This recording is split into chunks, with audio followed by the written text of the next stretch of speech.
certain level of mandatory expenses, as far as I'm concerned anyway. In terms of, you take your income, you have to advance some things, not everything. The Spanish have decided not to advance these. Their value, the amount of cash they have available to defend things against a bid is just too low to do that, and Bavaria is in that kind of position. But other countries, like Sweden, for example, paid the extra buck to get Poland over onto its side. They think they're going to overall be an advantage over that, although once they start rolling for dice on it, they're at -2, -3 right now, I guess. I don't think they can lose money off those die rolls. I don't know. But it certainly makes it unlikely they'll gain anything. I think on a 6, a natural 6, they'll still get the cav, though, instead. You can see the Palatinate bumped a lot of their stuff up. They're fairly wealthy, although they spent a lot of money on it. France and Sweden also were up around 30, dropped their money down, maintenance costs, improving their situation, etc. So they're more powerful countries at this point. France actually had a huge cost because they rebuilt one of their gendarmes. Anyway, I'm not really in the purchase units phase, but I did purchase some national units, upgraded everybody's units that were damaged. The Bavarians, not sure where they want to go with this, but they're really afraid that'll cost them 3. They've got $5 left. That gets them down to 2. They weren't willing to spend a couple bucks to bump one of these up. That's not enough. They need $4. They need to bump 2 crowns up for them to be able to pass laws that'll actually help them. So they don't have a way of getting additional income in this game. And it's kind of funny. There's no looting for income in this game. Your troops may loot, they may not. And that's all there is to it. The concept of trying to buy some of these mercenaries, they're just not worth it. They don't give you additional troops. They don't give you anything terribly advantageous. And most of the countries have a leader available still. There are some who might be running a little low. Let's see, the Bavarians have all theirs on the map. But I think everybody's got at least like 3 leaders kicking around somewhere. So that's not really a big deal. These guys, if they want to replace one of these, it's only $3 to do so. Spanish have a problem in that the Italian territories have fallen, so they're going to have to start building things over in the Spanish off-board zone. And then they can either bring them in through Italy or bring them in through France. So they've got kind of a trouble in terms of getting their elite infantry, which is kind of their bonus units, onto the field. And in fact, they can't build these. They can't build any infantry until they build these suckers. So they may be forced to do that. Because as long as they have the regular infantry over there, they're not allowed to build regular infantry out of the white box, even if positionally they would much rather have it over where their army is. Everybody's money kind of scraping the bottom of the barrel. There wasn't a lot of new troop building. French built up some infantry here. You can see that. I got my bids here on things. A lot of people bought 3. Austrians Palatinate. Sweden brought 2 infantry, and in the Polish territories, which since they're under their control, they can do now. And now we're going into then we went into the diplomatic bidding. And you know what? I forgot to do something. I have to think about how this affects things, but the Palatinate had a bid that I did not make. Let me talk about what I did make. The French made a couple of bids, one against the Gauson and another one, I think, down here on Alsace, which the Spanish defended against. And the Austrians bought Austria-Hungary, or Austrian-Hungary, but the Palatinate wanted to buy themselves a mercenary. And they want a cheap one. I don't know. See, this is the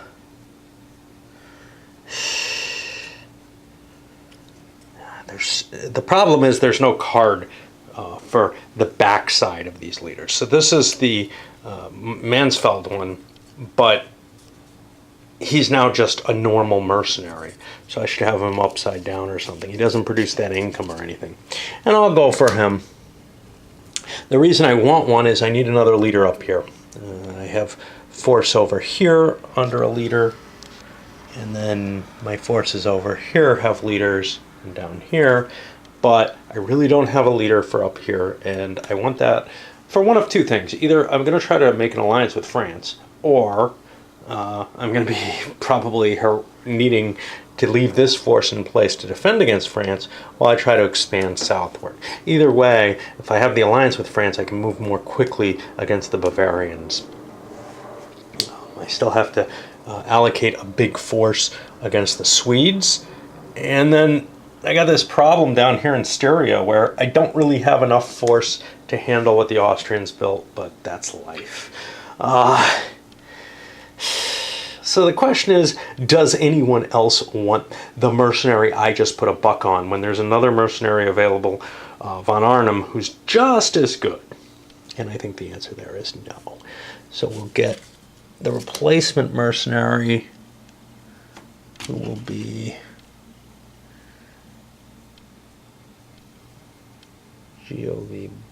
George V of Brunswick. And we'll give him this command, I guess. Okay. And that's the end of the diplomatic bidding. Now we go to the regular alliance side of things. As it's in both the Palatinate and France's best interests to be allied, they're still refusing to do so. I don't know what it's going to mean, because, you know, if France ends up beaten by the Spaniards, then the Palatinate will throw their Dutch in and start screwing with French territory. Because they're pissed, you know, they wanted this deal. And I'm not sure why the French don't want it at all. I can't come up with any justification, but I rolled a couple of times. Sometimes people at a table just cannot come to the agreement that they need to, you know, that is obvious to everyone is in their best interests.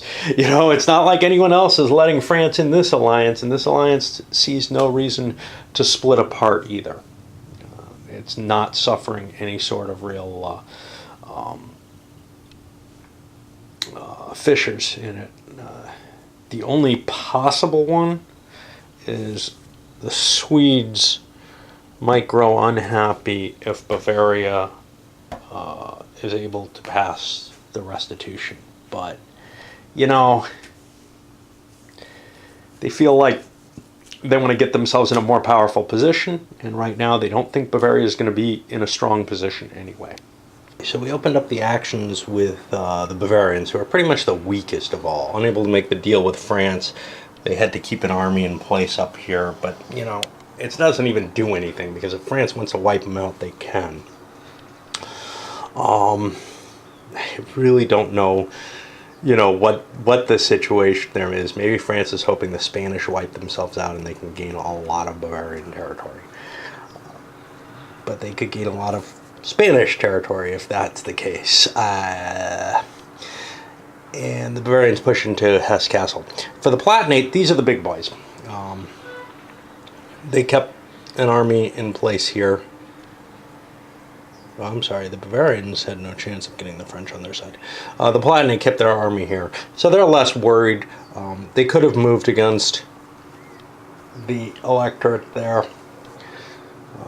In fact, they probably want to. It's worth more in a lot of ways than... See, this may be why France is holding off, because if they move against this electorate and start eating up the valuable territory here, France may see the Palatinate as more of a threat. So I'm not sure I want to make the move. I've got a big army here, but I almost feel like I can't use it. It's handcuffed. Not just because the Spanish Netherlands is so valuable and I've invested a couple bucks into it, and I'll put another one in next turn. Other forces pushed down into Nassau after grabbing Cleves. That's getting me in a better position where I can start attacking the Bavarian forces here. George Wilhelm moved into Halberstadt, And that meant evacuating Brandenburg. So the forces from Saxony went and took the Saxon duchies. They took Brunswick-Wolfenburg, and then returned all the way back up to Brandenburg to provide some defense against the Swedes. I'm taking Swedish territory, but mainly I'm wrecking the Swedish economy by doing this. Now I'm probably going to take a hit myself. Chances are Brandenburg's not going to hold out, but we'll see. So the whole Swedish army can come into play down here by porting into here and then marching into Brandenburg. And really, big stacks kick ass in this game. Having my stacks split was probably a bad idea, but split stacks give you another advantage. You can grab all kinds of territory like this, which if you can convert and hold on to most of what you have, you can turn over some good money. But Brandenburg's too valuable to give up, which is why I have a stack there.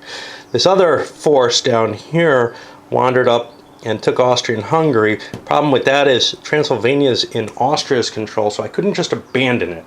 So I had to hold there, and I had to pull reinforcements out of Moravia. And Bohemia is pretty much open again, you know.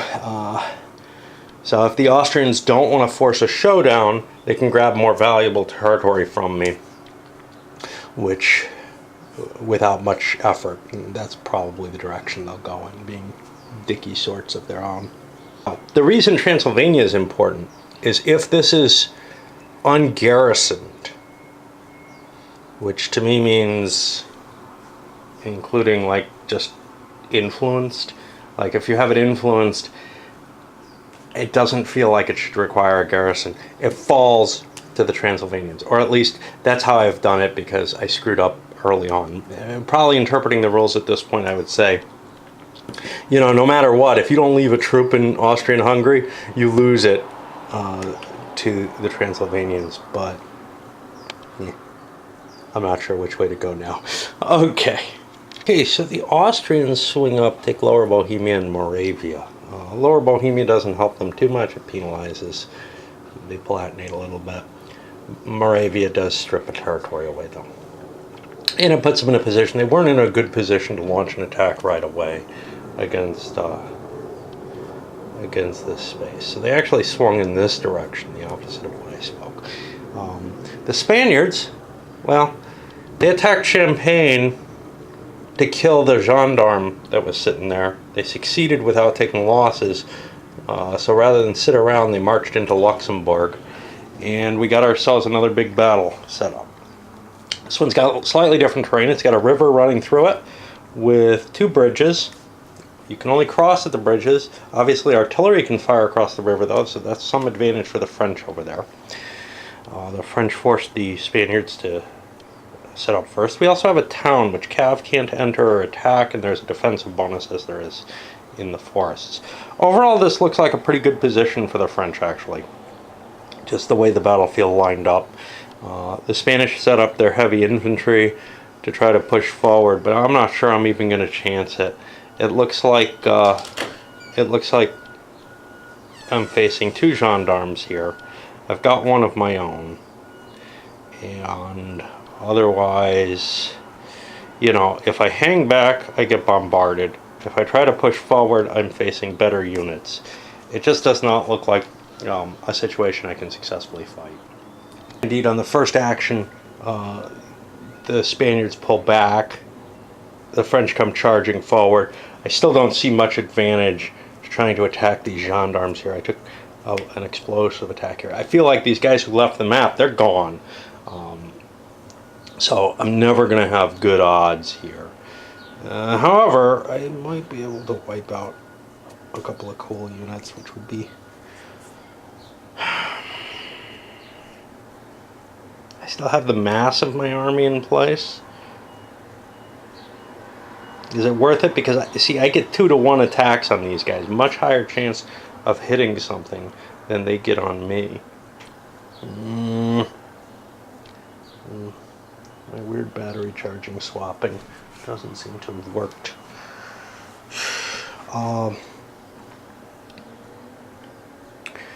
The problem I have is the Spanish just feel like they're in a hosed position, so I'm going to chance it here. And launch these attacks. I'm probably going to strongly regret this. And I'm going to do them one at a time. Spanish attacking here. This is a 4, that's a 3. Okay, so I got one hit on this, which I don't know how to mark at all. I'll just mark it like that. Because he's got a shot back at 4. He's going to try to hurt the gendarme. It's the thing you can hurt the most. And he succeeds as well. And then from here, we have a 4 and a 3 because the leader gives a bonus. We got one hit on these. And I'll go with the guy with the leader because I can cause a possible casualty to him. And I miss. Now it's the French action. There's nothing like zones of control here.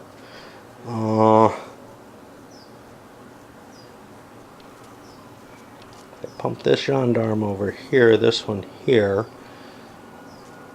My light cav can... but that screens my gun. Doesn't do me any good.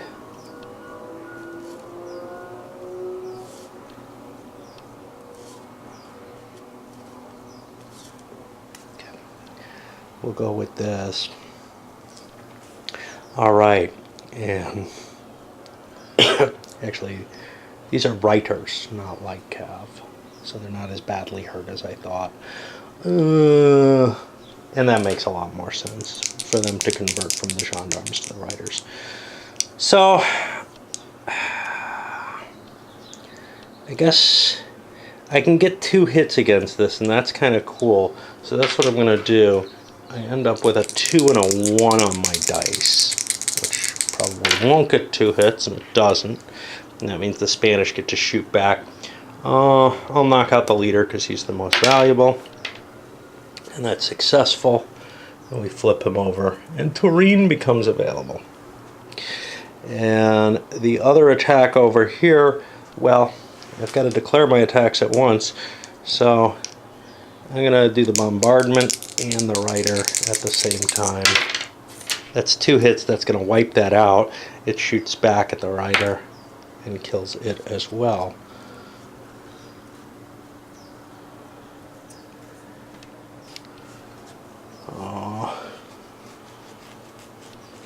That puts us back on our Spaniards. If I could bring these other guys in, I'd be in pretty damn good shape at this point. I can't, though.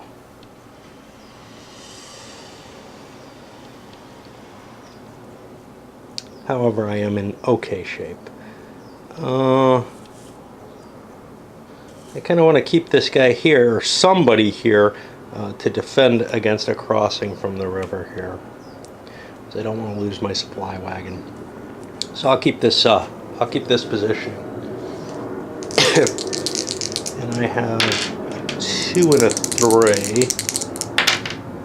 And those are hits. And they come back with a 2. And they'll try to knock out my cav. And they succeed. That's a gendarme, which I don't really have a space for right now. Puts it back on the French.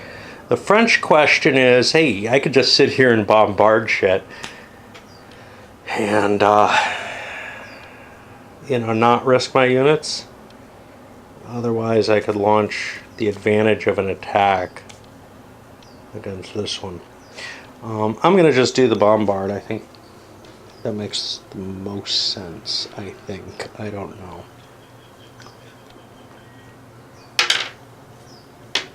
That fails. Okay, and now we're back on the Spaniards. Now the bridge, you can attack, but only directly facing, which means if the Spaniards move into here, they're not going to be able to double up on one of these 2 infantry. On the other hand, if they stick around, they're basically, I mean, if they're going to stick around, they have to attack. Now, for the same reason as before, I'm going to launch that attack. Does the bridge give an advantage? it probably shouldn't, because both sides kind of are affected by it.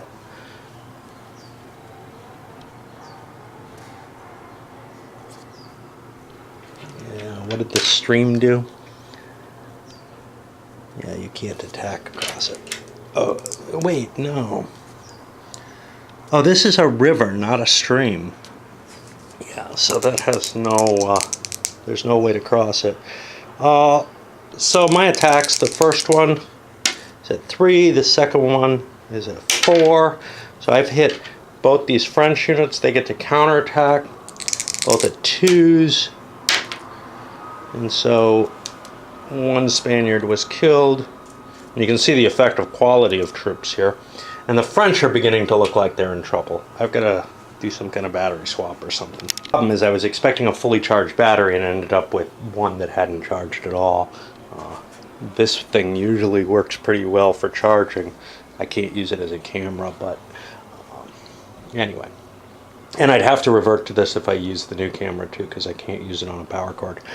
So now it's on the French, and I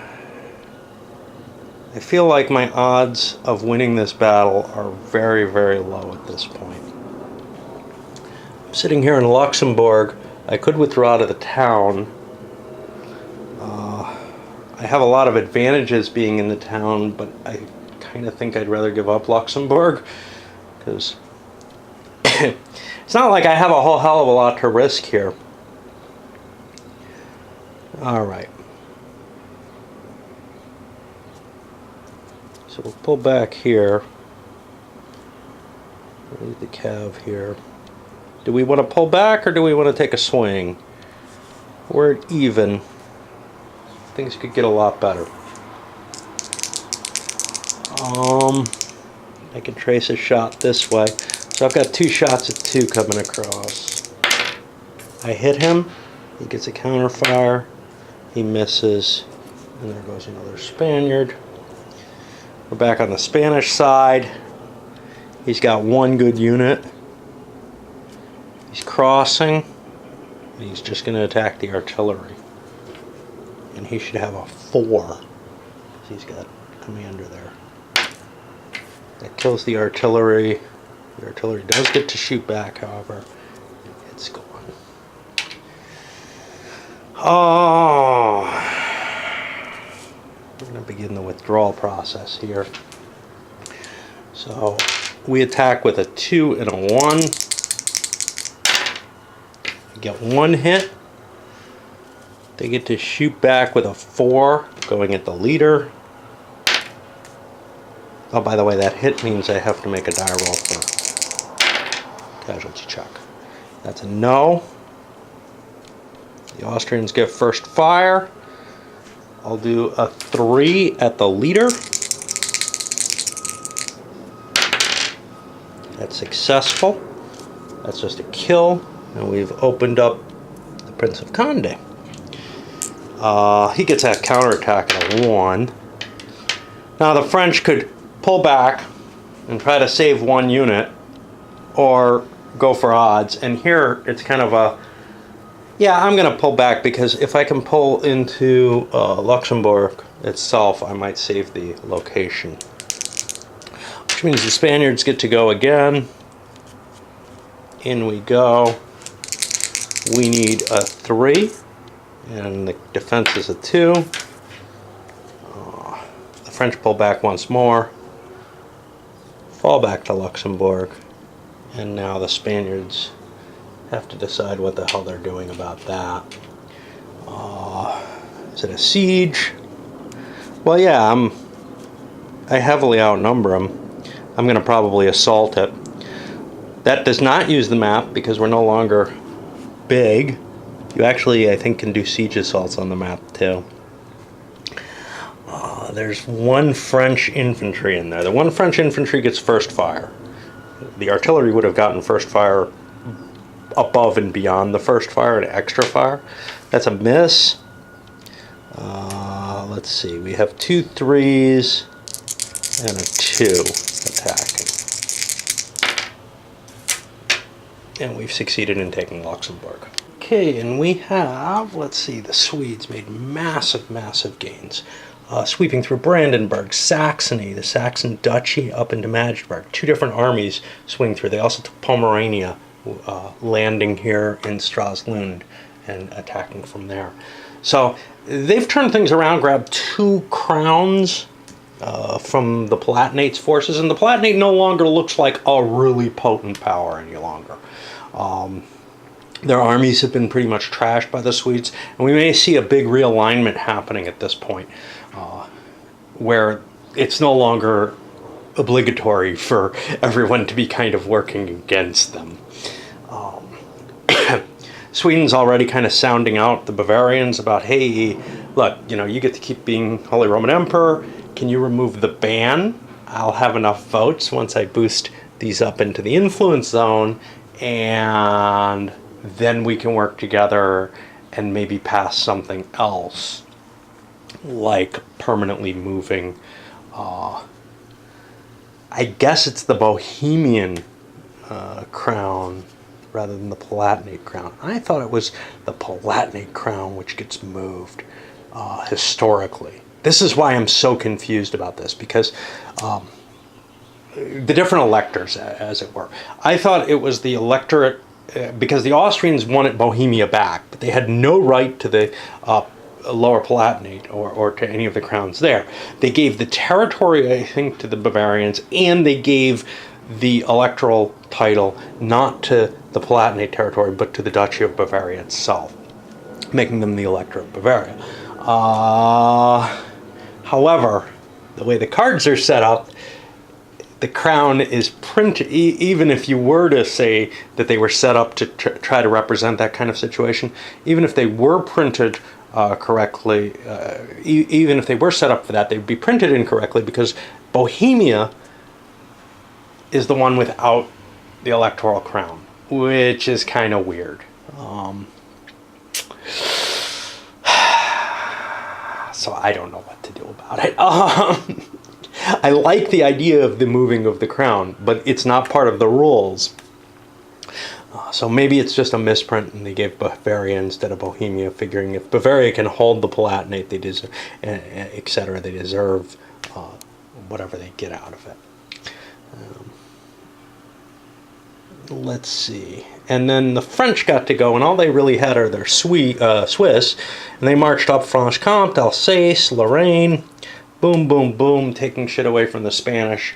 And so the Spanish victory that happened here at Luxembourg, and a rather massive one to tell you the truth, is turning out to be somewhat insubstantial because of the might of the Swedish forces, which there's essentially no way to take away from the way I'm reading the rules.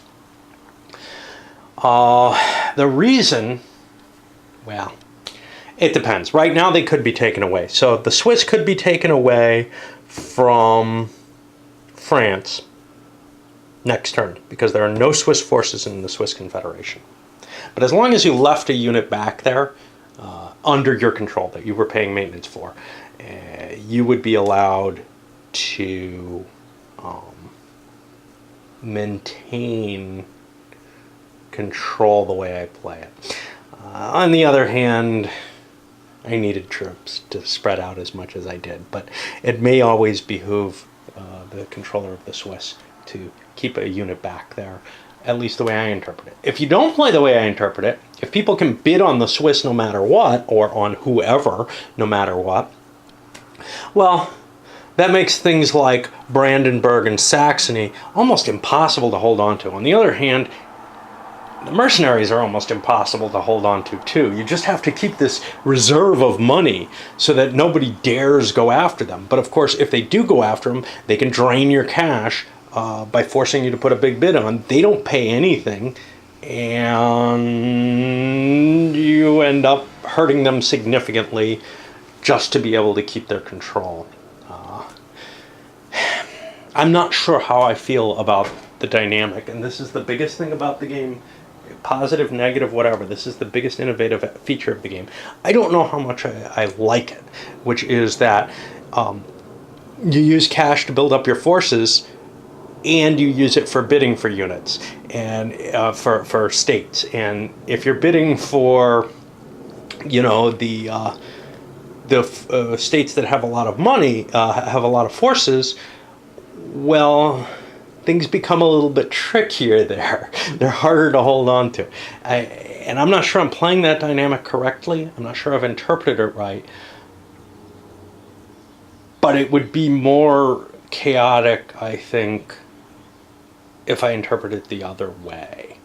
And that worries me as well. Hopefully, the designer will have expressed his intentions more clearly in the final product, in the re-release. Okay, beginning of the 6th turn, and things are really beginning to snowball, it looks like. I haven't paid out the revenue, the maintenance costs yet, but the revenue's coming in. France, Sweden, still cranking a lot of money. The Palatinate Protestants, more Calvinist side of things, are beginning to sink down, but here was an especially ugly one. The Ottoman Empire got its 6 roll, which takes $5 away from Spain and Austria, which reduces their values. That's why they're so low on there from their income. And it also crushes the Polish money, which probably wouldn't come to anything just because we got a -2 on the value for that. But all the same, it prevents them from even being able to roll the die. It's lucky that I rolled the die for the Ottomans first, so I didn't have to reverse that.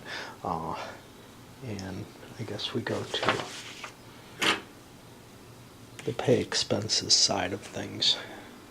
Bavaria's expansion and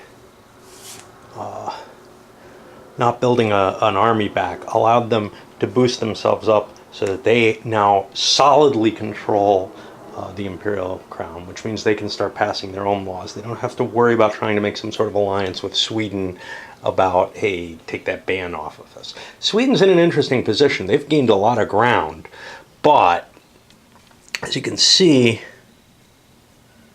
maybe,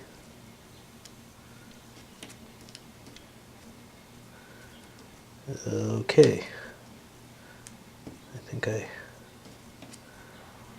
did something strange here. I hope I didn't flip a counter. I shouldn't have, but I think the Swedes should be down here at 4, but I have no idea how that could have happened. Sweden gained a lot of ground in terms of the terrain they took, but after buying off all their forces, all the territory that they had, I don't know how that happened. They ended up without a lot of cash available, and then they have this ban against them. So someone could pick off their outlying provinces pretty easily and sway them against the Swedes. So a lot of the territory that they actually control, they're probably not going to be able to hold on to. It's going to be bid against. If anyone has cash, they can bid it against them. I haven't done the French yet. They probably want to upgrade everything they can. So that's 2, 3, 4, 5, 6, 7, $8 for France. Unless you see, France needs to build an army. That's one of their problems. Oh, by the way, the Swiss issue, again, something that I'm not sure, it's not covered in the rules properly. It's handled in a couple different ways. One is you must pay maintenance for these guys. That maintenance counts towards a bid for the Swiss. Second, if you want to use the armies, you have to pay for them. Well, is that the maintenance cost, or do you have to pay an additional layer? Again, weird stuff with all of this, and you know, you just got to make up the rules as you go and make up your own interpretation of them. Makes this a very difficult game to contemplate bringing to the table with a group of people these days. Back in the days that I'm used to gaming, you know, I would teach them the rules, my interpretation of them, and that's fine. But most groups that I go to nowadays, well, and this is part of why I don't like gaming that much outside the home. One, you know, give me a copy of the rules, PDF or whatever, if there's an online version. We'll all figure them out. And, you know, that's great if the rules are well written. But in a case like this, man, it's better to have somebody running the game. Same thing with EU, La Grande Guerre. And honestly, a lot of older games. A lot of the older games. It's just better to have somebody who is going to just run the damn thing. And if you guys want to, if it's going to be a big game, like, for example, Europa Universalis, La Grande Guerre, Empires in Arms, hey, it maybe makes sense to sit down and waste a day arguing out all the possible interpretations, at least among the players who care about them, and then just teach people what you guys have come to as an agreement. Same thing, really. All right, on to purchasing units. As has been becoming more and more common, nobody really had a lot of money to build troops with. Okay, that's kind of cool. We get to the bidding phase. I think the Swedes actually bought themselves some upgrades, just replacements and stuff, and dragged their dollar value down to just about nothing. I don't know how the Spanish are at 0. I guess they were just there after upgrading their provincial holding. No. Yeah. Oh, here's the Swedes. What the hell? I don't know. I don't know what that extra counter was for. I hope I didn't lose somebody somewhere or drop somebody who belonged somewhere else into somewhere. Ah, I did. There's no French here in Savoy that should be. So I don't know what happened, but we'll assume those numbers are about correct. Okay, I think what happened was the French from Savoy bumped the Swedes onto here. If anything, the Swedes may have gained a buck or something. I don't know. Anyway, with the bidding. Now, one question is whether anybody can afford this one. He's only $2. The Palatinate has $2 to defend him, and that means they could get a 3 bid in. Conceivably, the Austrians could try to bid on him. I don't know if he's actually Roman Catholic. I guess he is, which would make him a poor choice. Who is he? We might be able to tell. George of Brunswick. That sounds unlikely to actually be Roman Catholic. Do these guys have... I think they're not supposed to even have... I think the generic mercenaries are not supposed to have a religious affiliation. Anyway, onward. The bidding on the nationality, on the states, the French managed to buy themselves something. They bought themselves Baden. I think that's it. And that was off of Spain. Then we came to the Austrians who bought...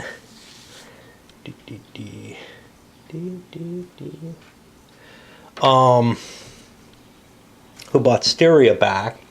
And then the Palatinate who did the nasty thing. They managed to buy the Lower Palatinate back. It's a hereditary area, which is what the advantage with Styria was. So they actually get their money doubled on it, and they were able to buy it from the Bavarians. And the Wittelsbach Emperor looks like he is about no more. I'm trying to see the order of things here. When do we do imperial stuff? At the end of diplomatic bidding, which means it's before the realignments. But basically what's happening is the Palatinate and Sweden, between them, have enough. And Sweden's offering, hey, we're going to give you the imperial crown if you revoke the ban. And they're like, yeah, that sounds good.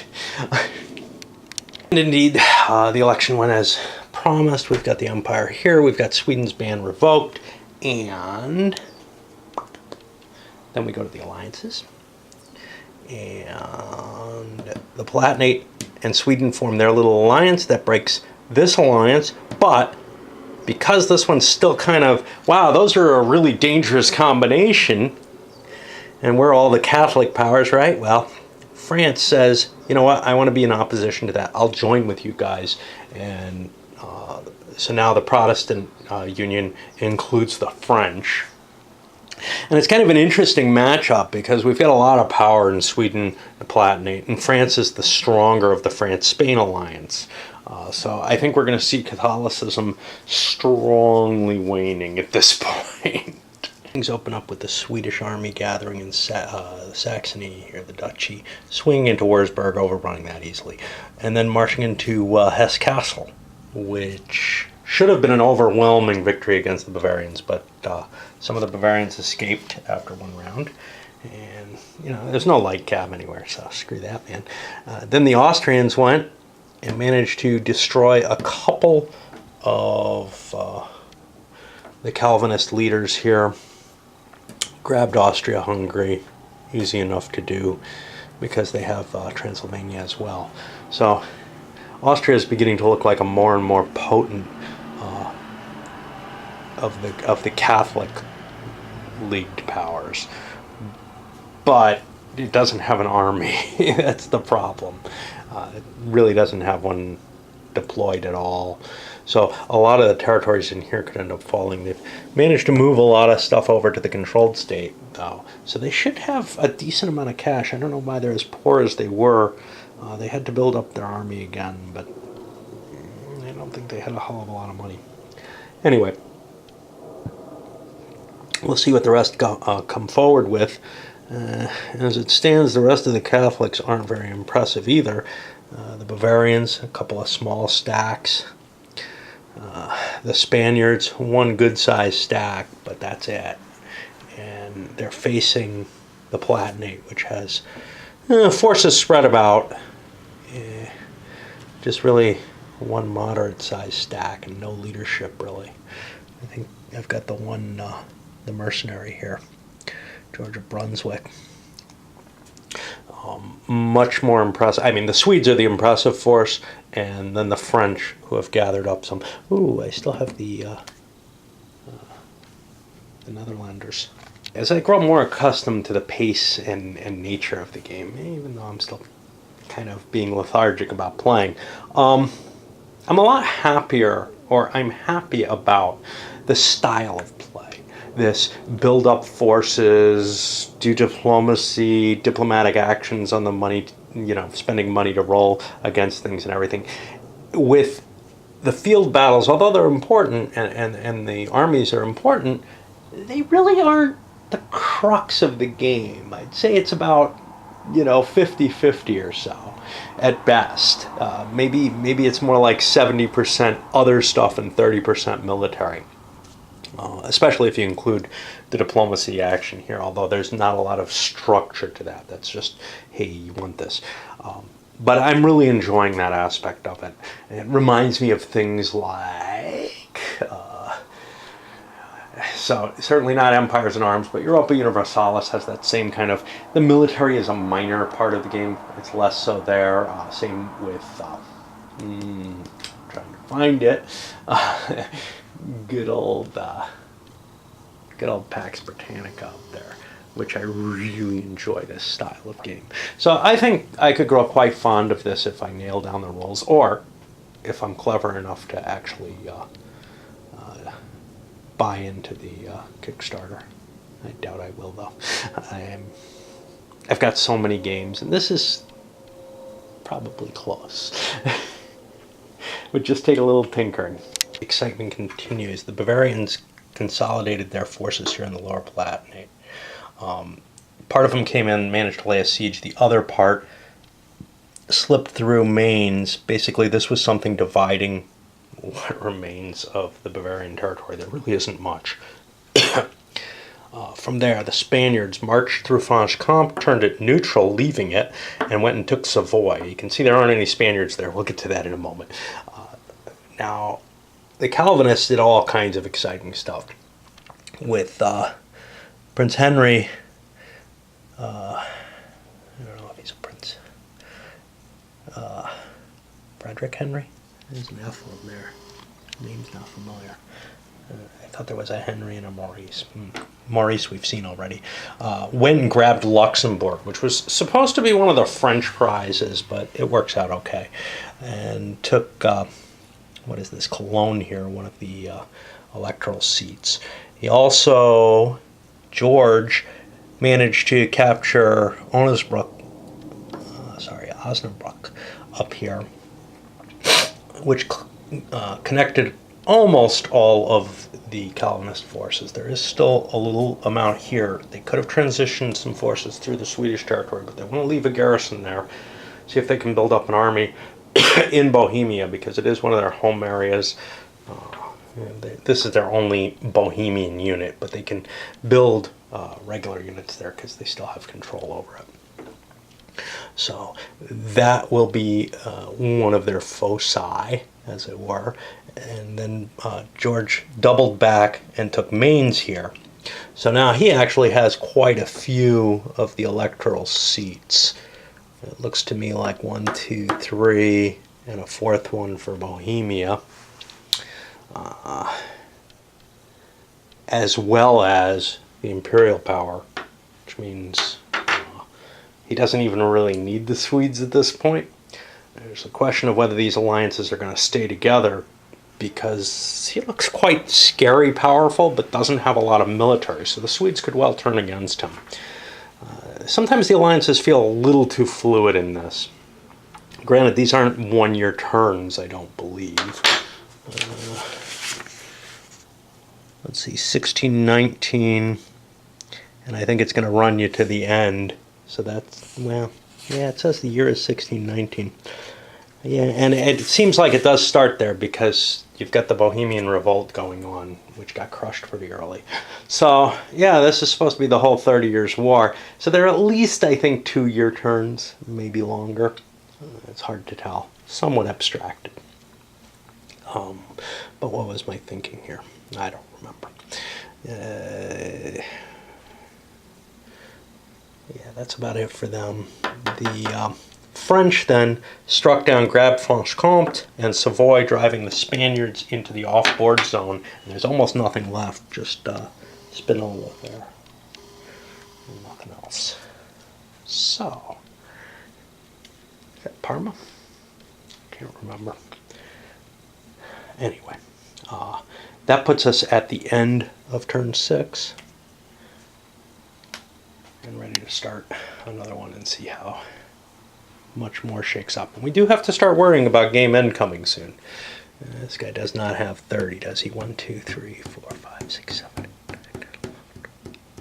10, 11, just 16 that he could convert right away, and that would give him make it 20. So he's in a dangerous looking position, which means some players may not be happy with supporting him.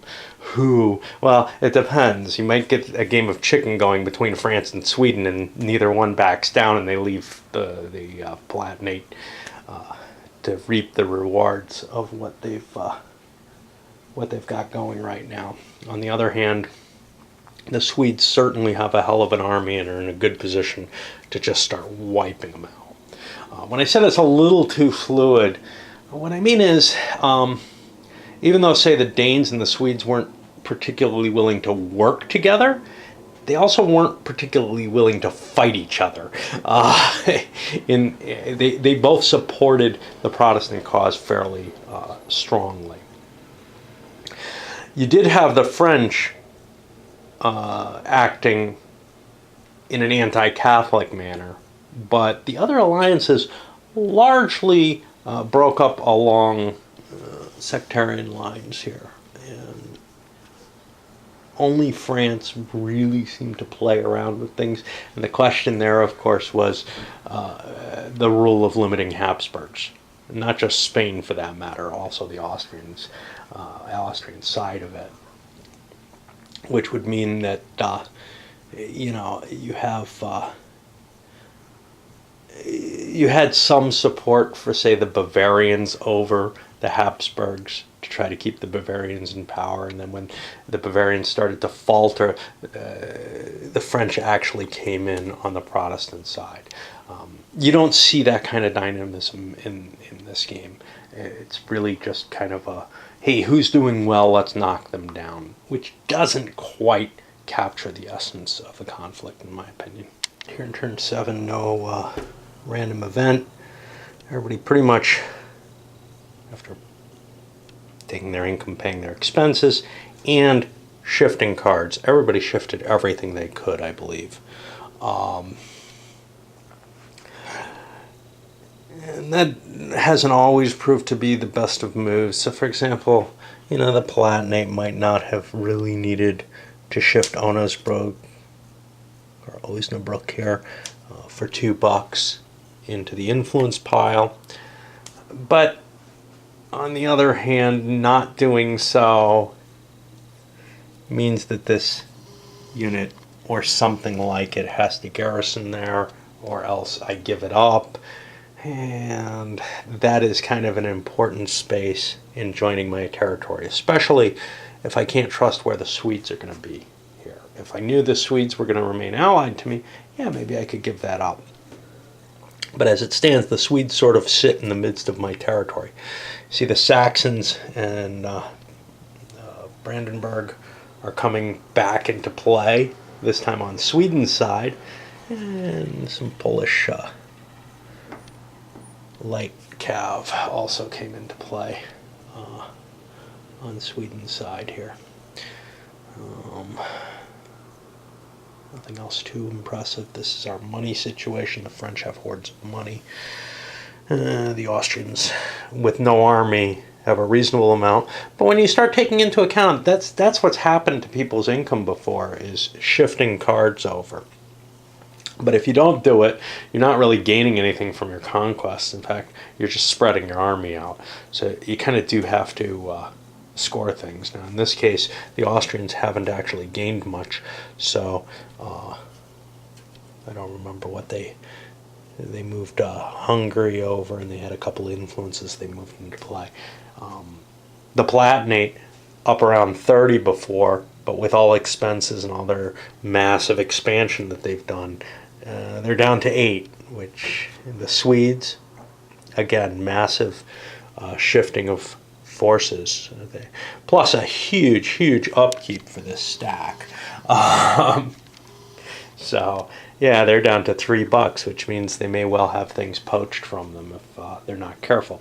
The neat thing for them, though, is these guys can't poach from them this turn.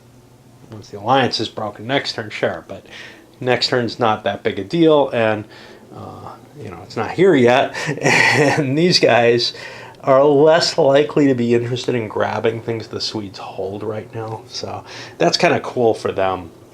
Although certainly if somebody drains their money down to 0, they become this huge target of opportunity, and you can grab stuff from them real easy. All right, after purchasing units, there was actually a little bit of play that people did some bidding with. Not many. The Bavarians, I think, opened up. Maybe not. But they picked up this mercenary over here. And that solidifies the position. They were in a lot of danger there of, I don't know, maybe the Dutch coming down, kind of joining up with this force and just destroying the Bavarian force. But because they had a little bit, quite a bit more money than the Palatinate did, they were able to buy it. And that does not require a card expenditure, because even though the original did, the replacements are all just pure mercenaries. You can just pay them and get it into play.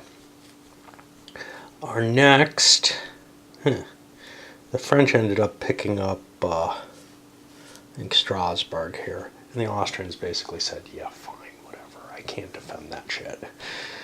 In a sense, the French are kind of trading money for movement points there. And the Spaniards tried to buy Milan and drained the French of a couple of bucks.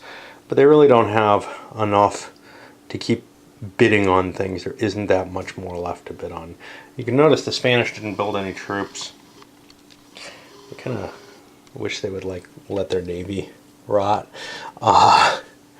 Because the navy doesn't do them a lot of good in the position they're in. The off-board zone can become a source of fighting, and it's quite possible the Swiss are going to go in there and try to capture it from the Spaniards. If we were closer to the end of the game, it would make more sense. It has no economic value whatsoever, but it does have a victory point value for those two sides. The big thing, though, is it can be used as a launching point into Italy or into France. French built up a new big stack. They're going to send Condé alone up there probably. Well, he might take some Swiss with him, with the intention of, I don't know, capturing something. There's not a whole hell of a lot to take. Württemberg's tasty. Metz is over here. It's open.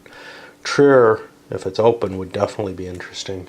Grabbing himself an electoral crown.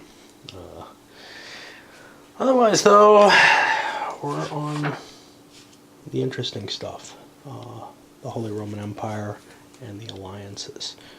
And we're going to do the HRE first. I don't think that's switching hands. We have 1, 2, 3, 4 over here. So there aren't crowns. There aren't enough crowns elsewhere to count up. I see 2 over on the Swedes and 1 here. We also, I think, have enough to pass something. 1, 2, 3, 4. The 3, the point to nowhere, was to Bohemia. No, that's not enough. I need more. So I would need the Swedes effect there. And I'm going to probably give that, because we're both in favor of it. That is the, if I can find the rule.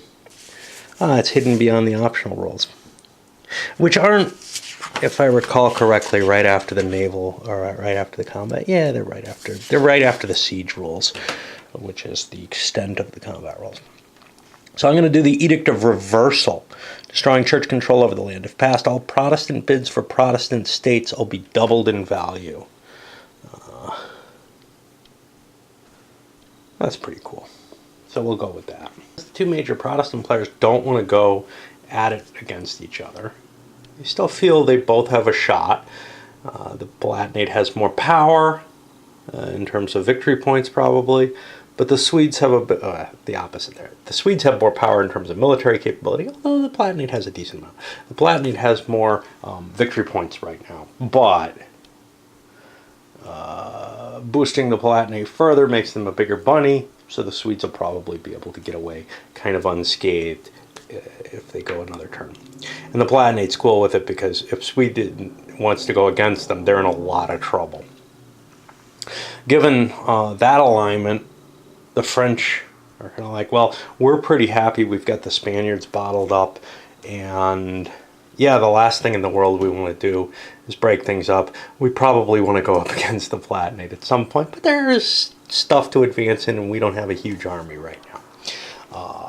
And that pretty much forces the Catholic powers to all remain banded together. They see no real reason that they would squabble at this point.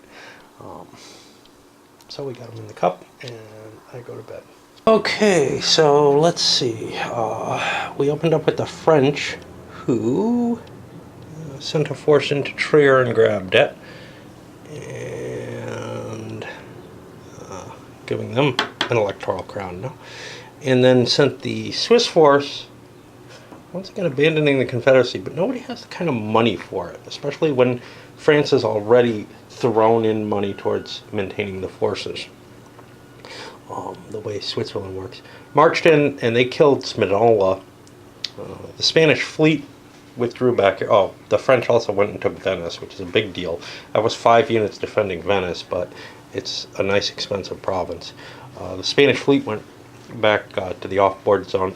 I don't know what to do with them. I kind of wish I could just disband them, or I wish I would just disband them, or send them off on a suicide mission. Similarly, the Palatinate going next, the Dutch fleet, which isn't really doing any harm, but I could send that against somebody that it could hurt, conceivably, but I guess not, because the Spanish fleet isn't doing me any good. So the Palatinate marched in, relieved, what was this, Heidelberg there? And then went across and took Württemberg, pulling the unit out of Mainz that was going to be killed because of the defection of the mercenary. And the Bavarians come back into Württemberg for a major battle. This cost them only one of their movement points coming out of Mainz. We'll see what we do after that. But Württemberg would be a real prize for us. We've been really pissed since we lost that to the Austrians due to a bidding situation. And we've got a reserve force over here in Bavaria that we can add if we win the battle or if we retreat. But that's not as helpful. Here's our setup. This is only a stream, which means it is crossable at penalty, but the bridges help. And you can see it looks to me like the Bavarians have the heavier force because the Dutch took some hits on some of their elite infantry. But they have artillery. Chose not to take it as a siege. A siege would be dangerous. So it could mean the entire Calvinist force is caught up here in Stuttgart. It would last longer, but did the French really want to save their ass? I mean, why bother? This round of combat sees the Calvinists kind of deflecting and preventing the initial charge from getting too terribly far. Blasted away a unit here and here. Didn't kill any leaders because they were attached, so it's a lot harder to do so.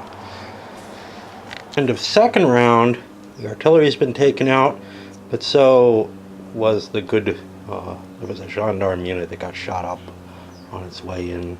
It's totally gone. You can see the Dutch are beginning to stream across. They're trying to make a real fight of this thing. And the Bavarians look like they're a little bit on the ropes right now. It might fall back into a defensive stance. It is possible that neither side may want to attack, and I don't know what to do in that case. If the defensive terrain is good for both sides, it might be good enough that the advantage of taking the offensive on the board doesn't make sense anymore. I suspect that won't be the case very often. I don't think it's going to be here. I think you either want to get off the board or be attacking, because the advantage is definitely to the attacker, because they can choose to gang up on a single unit. That gets rid of that problem for the most part. But it is a little nagging worry on my mind.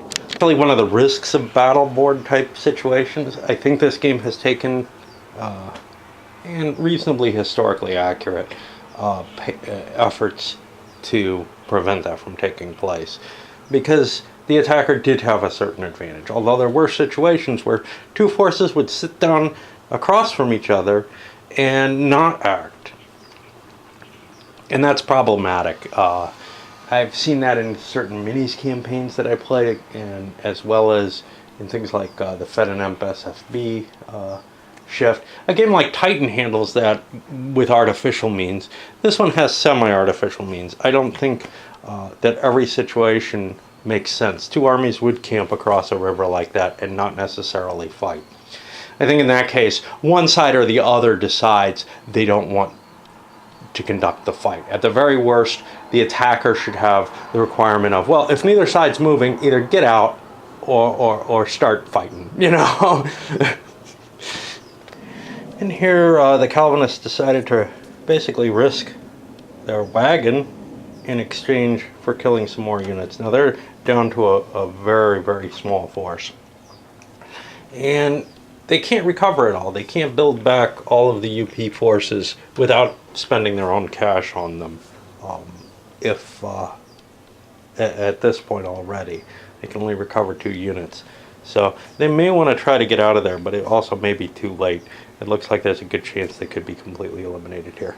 They were, with the Dutch stuck with an infantry here in this position, where they really had nothing they could do. The wagon not taken out. This means that Tilly and Company, Pappenheim,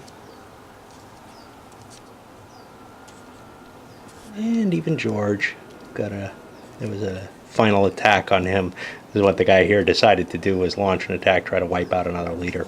They did get one. I think they got Maximilian, the useless one. Come in here. There was no garrison here because Württemberg was just captured this turn. Good thing I remembered that. And that means Württemberg switches hands again. No chance of a destruction, because there wasn't a siege in place. Austrians going late in the turn. There's only one person left. Sweden have gone and captured all of Bohemia now. And I'm leaving a force behind, but I want to move into the Upper Palatinate and grab that as well. There's no terrible value to it, but the problem is it cost me 2 to get into Bohemia and then 2 more to get into the Upper Palatinate. So I'm going to do a forced march. I'm going to leave my artillery behind because it's bad at forced marching. But we'll do the rest of the units. I haven't done a forced march before. So what we're going to do is roll on here, and on 1 through 4 we're successful, otherwise we got problems. The horse unit gets a -1, and the leader provides, I believe, a -1 to the stack. So I've got a -2, so my horses are going to be able to get in no matter what. The infantry, though, on a 6 will fail, and they all make it in, which means I'll just resolve the attack here. And you can see it's not that dangerous if you time it right, if you set things up right, but it's kind of hard to bring a fully capable army because you want your artillery for sieges and this, that, and the other. And if you don't have a bonus leader, it becomes more difficult. So I've kind of avoided doing it where possible. Probably, a major disadvantage when you have someone like Gustavus to ignore that. He could have probably done better jobs over in Poland, but I didn't quite understand how easy it would be to get away with, as long as I leave my heavy artillery behind. Swedes, I believe, have just managed to destroy Bavaria as an independent power. Not entirely. They still exist up here in Hesse-Darmstadt, but they have absolutely no way of doing much of anything with that. Both Bavaria and Württemberg have been taken. The army's been destroyed. What little Bavaria has available has pretty much been stripped of it. There'll still be a rump available for a while until that territory is taken. I think if the entire Bavarian territory is taken, things become kind of interesting. It becomes the question of, can Bavaria be resurrected in some sense? There's no rules for this, for a power being destroyed or whatever that I saw. I can't be sure because the rule book is really terrible. But I kind of feel like there should be some potential here. So there's a couple of options I could take. One is, hey, if Bavaria ends up independent, the Bavarian player could come back in. There's another alternative to this, though. The Bavarian player may well want to leave the game at this point, which is to now start treating Bavaria more like a country like Brandenburg or Saxony, which has been allowed to take, sort of which throughout the game has a secondary role. There's sort of these minor power type countries. If Bavaria is treated more like one of them, it would allow them to recoup their own forces at will once they're up at control level. And that actually makes a lot of sense. Now, the one proviso, though, is this does have to get destroyed for Bavaria to be removed as a player. They have to have nothing on the board. And I think that's how I'm going to play it. Anyway, we're going to send this one up because we're at the end of turn 7, and the Swedes are looking pretty potent at this point. There's a huge stack here, still, and really nothing that can face them. But there are multiple powers that might want to align against them just because they are so threatening. The problem there, of course, is some of those other powers, other than the military situation, are maybe in a better victory point condition than the Swedes are. I don't know what the Swedes' special goals are here, but these aren't necessarily balanced. So, for example, they get penalized for losing Poland.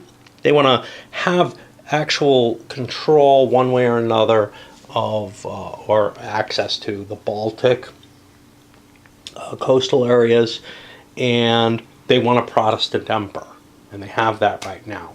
So in a lot of ways, they're kind of aligned with the Calvinist side of things. But the problem is the Calvinists, even if they get a bonus by having the Palatinate emperor, they still are interested in winning the game. And that's always, the age-old question of, is it more important to kind of play the role or to go for victory? And I feel like the vast majority of gamers in this situation would seek to reduce Sweden, but maybe not directly. Because there is an indirect advantage to Sweden into staying allied to this big army. But there may come a point where the Palatinate actually and the Calvinists turn against the Swedish Lutheran alliance here. You know what I haven't done? Okay, so there's stuff I haven't taken care of yet. I've got my Saxons and Brandenburgers, whom I could turn against the Austrians. I don't know if I have enough to take the Austrian army out here. We just saw this deployed in battle, so it would be a close run thing. I don't want to force march. I have a plus leader, but this is a really big stack. Chances are I wouldn't get all of it in. I'd be doing a river crossing. I'd have to be getting at least 2 more movement points too. What do I get off of force march? The other one was just a 1-point movement point. It's just successful or unsuccessful. I think there's a penalty per move. Yeah, if you try to add 2 movement points, you get a penalty. So that would make it attempt 2 movement points. Well, that's a -1. -1 is good. What the hell? Let's see if we can find the force march rules here. I was just about to load this shit up and I realize I haven't gotten everywhere. By 1 or 2 points. So my guess is that that's an error and that should be a +1 instead of a -1. And I'm going to pencil that in. So yeah, I don't want to do the forced march, but I do think I want to add some territory, quite possibly Lusatia here. One problem I have is I don't get automatic free builds in these territories, so I may want to leave some units behind as well. We'll see what we can gain. Much we just converted that into a siege there. Ooh, yeah, these are needed here. I wanted to leave these behind so I don't lose things. Bringing Cav with me meant that running into the town makes more sense. So at the beginning of next turn, we'll be making a siege roll.